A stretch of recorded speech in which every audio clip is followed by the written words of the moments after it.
अली खान और Kareena Kapoor as a couple films में sizzle भले ही ना करे, लेकिन दोनों एज ब्रांड एम्बेसडर्स किसी भी प्रोडक्ट को एंडोर्स करने के लिए काफी हद तक प्रॉफिटेबल माने जाते हैं। एंडोर्समेंट्स के लिए सैफीना को एक पावर कपल कहा जा सकता है। टशन और कुर्बान जैसी फिल्म्स में सैफीना की जोड़ी ने तो कोई फायदा नहीं किया, लेकिन एडवर्टाइजमेंट्स ने इस पेयर को काफी प्रॉफिट है दिया। It is said that Saif and Kareena as a couple हर साल अप्रोक्सीमेटली 80 करोड़ तक कमाते हैं। एंडोर्समेंट्स और अपीयरेंसेस के थ्रू एक शैम्पू ब्रांड ने करीना को एड्स के लिए उसी साल साइन किया था जब उन्होंने सैफ के साथ अपनी रिलेशनशिप की बात अनाउंस की थी, and Saif was enrolled later for the same. Abhishek Bachchan और ऐश्वर्या राय की टुगेदरनेस भी उन्हें कई करोड़ का प्रॉफिट दिलाती है। कहा जाता है कि एज अ कपल अभी Aish are worth around 120 crore annually. John Abraham और बिपाशा बासु भी बॉलीवुड की ऐसे ही पावर कपल में से एक रह चुके हैं। जॉन और बिपाशा की जोड़ी को भी एक हेयर प्रोडक्ट के ब्रांड ने एनकैश किया। जब शाहिद कपूर और प्रियंका चोपड़ा रिलेशनशिप में थे, तब उन्होंने भी एक कॉफी ब्रांड को साथ में प्रमोट किया। रिसेंटली शादी के बाद रितेश देशमुख और जेनेलिया डिसूजा को भी एक अवार्ड फंक्शन में परफॉर्मेंस करने के लिए ऑफर किया गया heavy amount. Post marriage Ajay Devgan और काजोल भी बन गए एक पावर कपल और दोनों ने साथ में 2 ब्रांड्स को एंडोर्स किया।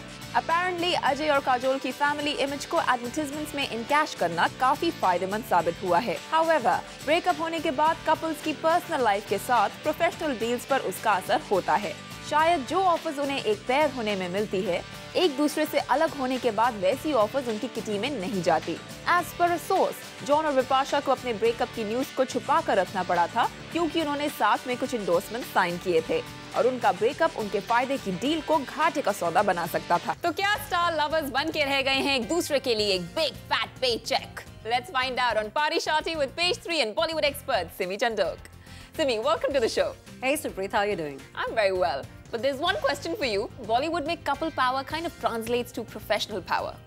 It also translates into a lot of monetary power, don't you think so? It's a lot of money that runs into crores and crores, Supreet. यहाँ पर endorsements की वजह से आजकल couples have become such a big commodity, you know, इतनी महंगी commodity हो चुके हैं star couples that it's not just about power, it's about a lot of money, and I think जितना पैसा ये endorsement से ads से बनाते हैं, शायद इतना movies से भी नहीं बनाते।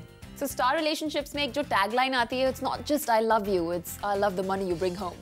Actually उसको भी थोड़ा alter करना पड़ेगा. Now it's like I love you and I also love the money we bring home. Don't you think so? Because I think जो stars की together power है वो अकेले नहीं है. I was watching Agent Vinod and I thought, what is Saif without Kareena? I liked him on his own in Love Aajkal and everything, but now when I see him alone, it almost seems like it's incomplete. And see, movies में they cannot choose. Sometimes they make good pairs, sometimes they do not make good pairs because movies में कुछ reality तो होती नहीं है. तो it depends on the producer, it depends on the script. But इनके लिए ads में, endorsements में काम करना, उनके लिए travel करना, it's very easy because there they're selling the real image. That means the real life romance, and people are very eager to sign them for advertisements. But I'm not sure if a producer is going to be really excited and kicked about, signing a Kareena with a Saif Khan. He would rather put her with a Salman or a Shah Rukh Khan. So that's not so much in their hands, and it's okay. एक picture है, यहाँ पे तो उनको ads मिल रही हैं और इतना ज़बरदस्त पैसा आज ads में as a couple that it's very, very lucrative for them. But it's also a big risk taking क्योंकि जब तक इकट्ठे होते हैं तब तक तो ठीक है. What happens when there's a breakup? It's like entire campaign down the drain. So today if a power couple, a star couple breaks up, it obviously affects the branding. Like you say, Bipasha Basu and John Abraham, अगर इन्होंने together brands endorse किए हैं, it is going to affect the positioning of the brand once they break up.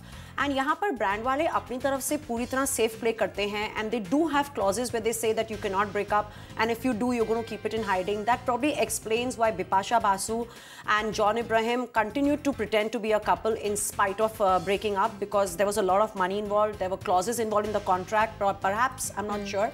So they have a lot to lose, and it kind of just affects one partner more than the other, but it definitely takes away a lot of endorsement power from them. Well, Bollywood में हर couple इस पूरी theory पे encash कर रहा है कि endorsements मिले तो bank balance up. Of course, I mean, अगर अभिषेक और ऐश्वर्या ऊपर की जो एंडोर्समेंट की इनकम है वहाँ से if they can make about 120 crores a year and if Saif and Kareena can gross up to 80 crores a year, it's no small amount of money and I'm sure हमारे viewers भी सोच रहे हैं oh my god, that's a lot of money. इतना पैसा तो उन्हें picture से भी नहीं मिल सकता in 1 year. So it's a lot of quick money but बहुत बहुत बड़ा अमाउंट है and that probably explains why whether it's Shahrukh, Gauri, they're all endorsing things together. उन्होंने एक furnishing brand किया है and Gauri used to be a housewife, then she did get involved in certain production things and all that.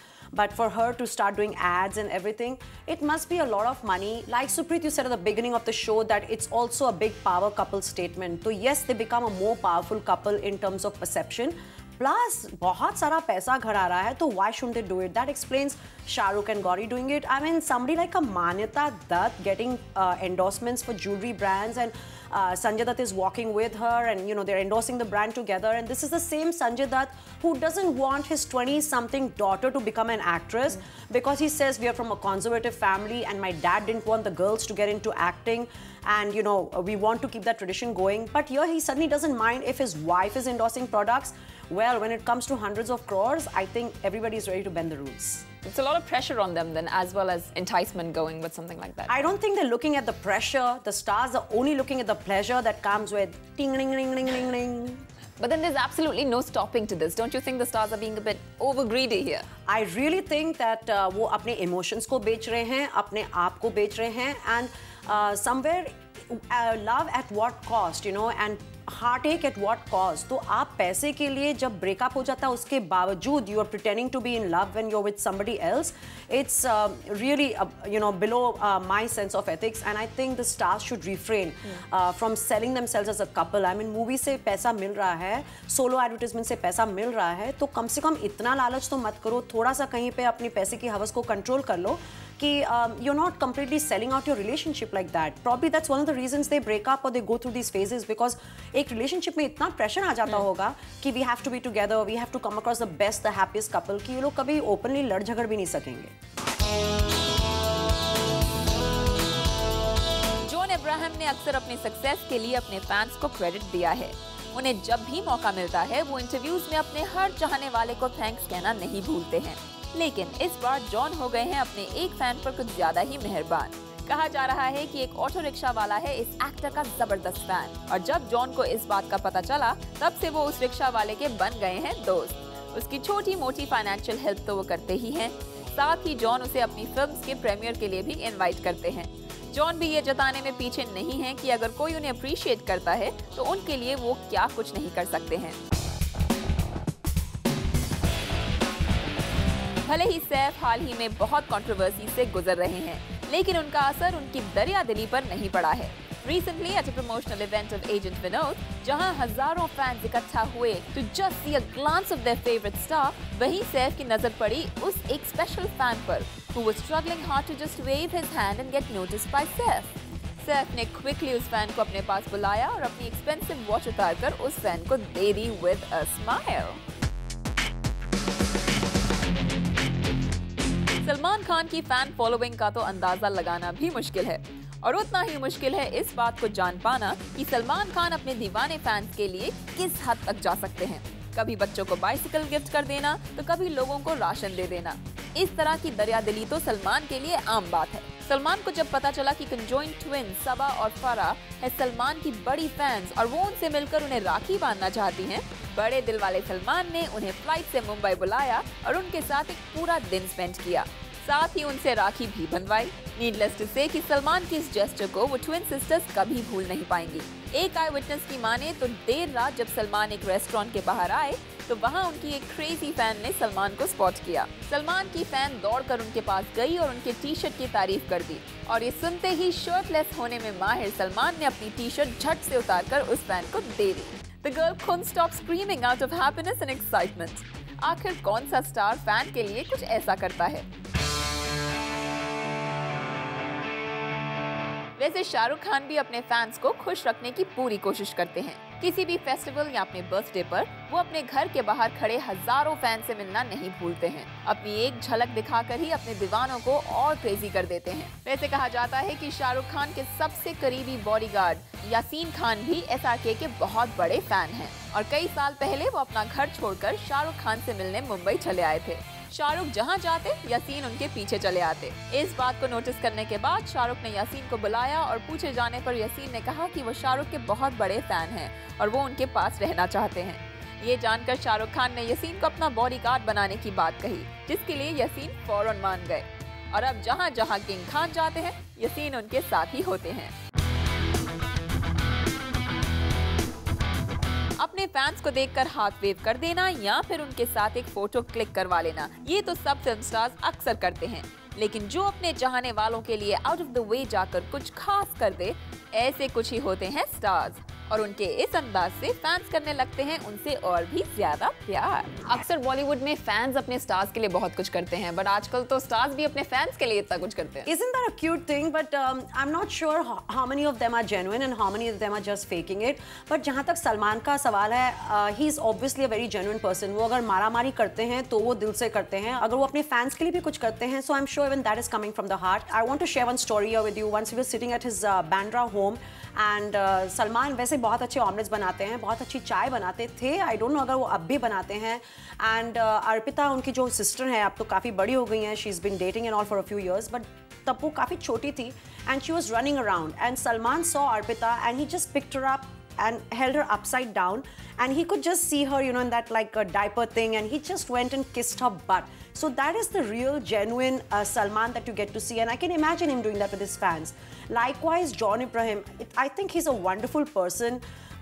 In real life, he's very genuine. वो हमेशा causes में involved रहे हैं, whether it's you know for not killing animals or whether it's for charity purposes. I think somewhere deep down, John is a very very nice and humble human being. Recently, Saif ने भी अपना बहुत प्यार दिखाया था एक फैन के लिए। Yes, अपनी घड़ी उछाल कर, right? And घड़ी दे दी. I just want to know, was it the same brand that he would usually wear, or was it one of those cheap brands that he had planned? Somehow, Saif and this whole Darya Dili is not gelling in my mind at least. I could be wrong, Supreet, but जब सलमान या John कुछ ऐसा करते हैं तो I would imagine कि वो दिल से कर रहे हैं, it's not for a promotional purpose. अगर जॉन की जब मूवी आ रही है विकी डोनर अब, तब जाके वो अपना स्पर्म डोनेट करेंगे कहीं पर, तो मैं समझूंगी कि it's for a publicity stunt.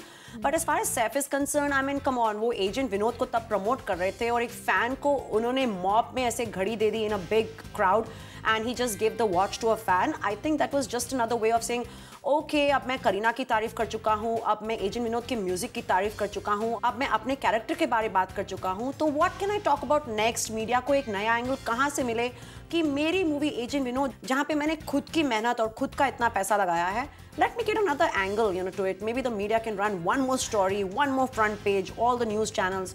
So very funny. मेरे को यहाँ पे कोई charity नहीं दिख रही है, because charity, Supreet, I think is done in private. Charity को यूं सैफ की तरह नहीं किया जाता जहां पे हजारों लोग देख रहे हो, टीवी चैनल्स ऑन और आप यूं घड़ियां दे रहे हैं. Wow, I don't think that's charity. I call that promotion. Well, maybe it was time for him to do something different. Yes, he wasn't doing it for charity. From what I see, it was more for the movie's prosperity. He wanted people to watch. Perhaps he wanted people to watch him give the watch.